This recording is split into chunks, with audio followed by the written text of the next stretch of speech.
તો નમસ્તે દોસ્તો, જેટલા પણ મારા મિત્રો માઉન્ટ આબુની અંદર આવે છે, અત્યારે મારો જીવતો જાગતો અને બહુ જ સિરિયસલી વાત તમારી જોડે શેર કરવા માગું છું. અત્યારે હું માઉન્ટ આબુની અંદર જ છું અને વિસ્તારથી અમને ખાસ ખબર નથી, એટલે અમે 10 વાગ્યા પછી પણ અહીંયા જે નાઇટનો આજુબાજુનો એરિયા છે તે જોવા માટે ફરી રહ્યા હતા.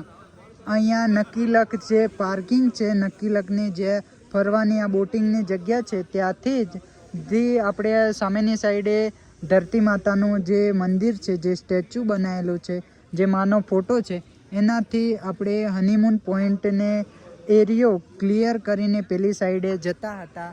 તો મારા જેટલા પણ મિત્રો માઉન્ટ આબુની અંદર આવે છે એમને વિનંતી કરીશ કે મારી જોડે જે થયું છે તે તમારી જોડે ના થાય, તે માટે આ વિડીયો બનાવું છું. તે 10 વાગ્યા પછી ત્યાં રીંછનો બહુ હોય છે. મેં રીંછ મારા ખુદની આંખે જોઈ છે, કારણ કે આજે રીંછ મારી ખુદની આંખે મેં જોઈ. કદાચ ના જોઈ હોત તો ના થવાનું થઈ જાત. એટલે મારા મિત્રોને તમને જોયા પછી કેવો અનુભવ રહ્યો?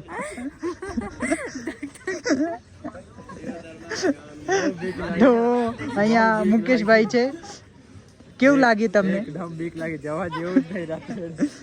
તમને કેવું લાગ્યું? अभी तक श्वास नहीं ले रहा है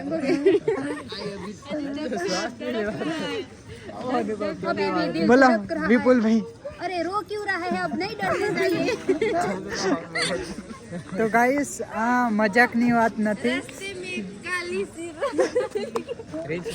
તો મિત્રો, અમે ફક્ત અમારું લક કિસ્મત કે અમે મુકેશભાઈનો એક વિડીયો બનાવવા માટે ત્યાં લાઇટ હતી, જે હનીમૂન પોઈન્ટ જવાનો રસ્તો છે, જે બાજુમાં જે જાળી આવે છે, જાળીથી જસ્ટ પેલી બીજા નંબરના થાંભલા જોડે.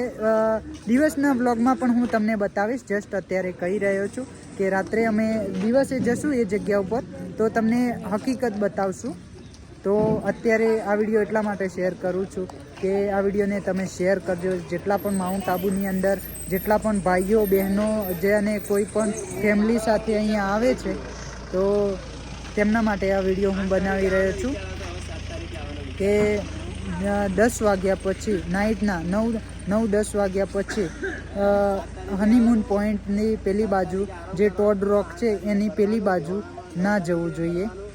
જશો તો તમને રીંછનો ભો થશે, અથવા રીંછને તમને ડર પણ લાગી શકે છે અને તમારી જોડે કંઈ પણ ના થવાનું પણ થઈ શકે છે.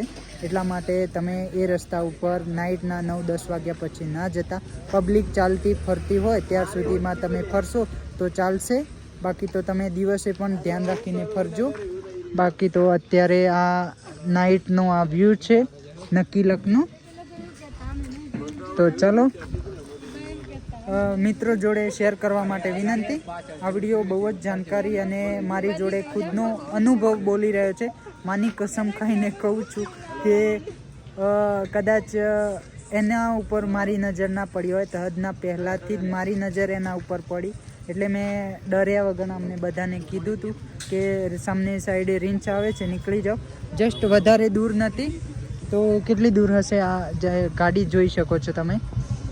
આ ગાડી જે વ્હાઈટ ગાડી દેખાય એટલી દૂર, ફક્ત એટલી દૂરની નજીક આવી ગયેલી. જસ્ટ નાઇટના આ બધું જે છે, અહીંયા તો લાઇટ છે, પેલી સાઈડે ફક્ત આ યલો લાઇટ દેખાય છે, આવી જ લગાવેલી છે બધી સાઈડે, એટલે તમને ચોખ્ખું પણ નહીં દેખાય.